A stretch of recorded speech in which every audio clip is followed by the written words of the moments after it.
tercinta NIM A32122016. Saya merupakan mahasiswa Universitas Tadulako, Fakultas Keguruan dan Ilmu Pendidikan, Program Studi Pendidikan Pancasila dan Kewarganegaraan. Video singkat ini berisi resume pertanyaan-pertanyaan diskusi kelompok 1 pada pertemuan mata kuliah kriminologi. Simak poin-poin pentingnya ya. Yang pertama, apakah ada perbedaan dalam tingkat kejahatan antara daerah yang memiliki tingkat ekonomi yang lebih tinggi dan daerah dengan ekonomi yang lebih rendah? Jadi, ya, ada, karena tingkat kejahatan dan kondisi ekonomi suatu daerah memiliki kaitan yang kompleks. Daerah dengan tingkat ekonomi rendah cenderung memiliki tingkat kejahatan yang lebih tinggi karena faktor seperti pengangguran, kemiskinan, dan kurangnya fasilitas sosial. Sementara itu, di daerah dengan pertumbuhan ekonomi yang pesat, kesenjangan sosial dapat memicu frustasi dan ketidakpuasan yang juga meningkatkan tindakan kriminal. Yang kedua, bagaimana solusi dari tingginya tingkat pengangguran dan semakin banyak juga kejahatan yang dilakukan individu untuk memenuhi kesejahteraan mereka.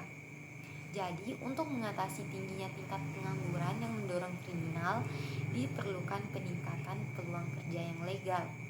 Program pemerintah seperti penyediaan makanan dan kebutuhan lainnya, layanan kesehatan, subsidi pendidikan, dan peningkatan prospek lapangan pekerjaan. Yang ketiga, bagaimana upaya-upaya yang dapat dilakukan untuk mencegah dan memberantas kejahatan ekonomi baik dari sisi pemerintah, penegak hukum maupun masyarakat. Jadi, upaya pencegahan dan pemberantasan kejahatan memerlukan kerjasama dari ketiganya.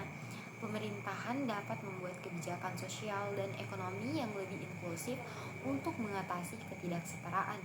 Penegak hukum harus menindak tegas pelaku kejahatan, sedangkan masyarakat juga berperan penting dalam mencegah kejahatan dengan melaporkan aktivitas mencurigakan dan mendukung program-program pencegahan kejahatan.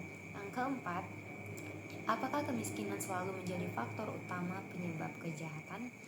Jadi, kemiskinan bukan satu-satunya faktor penyebab kejahatan.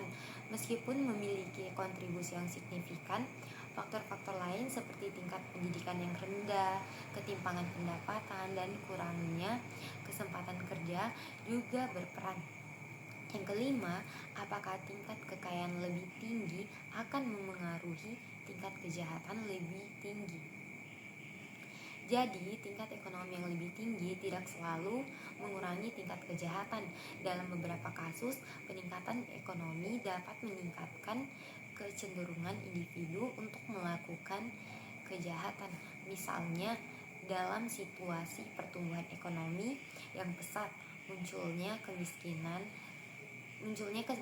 tersembunyi atau kesenjangan sosial dapat memicu tindakan kriminal. Sekian ringkasan pertemuan ketiga pada hari ini. Semoga informasi ini bermanfaat. Assalamualaikum warahmatullahi wabarakatuh. Sampai jumpa di video selanjutnya.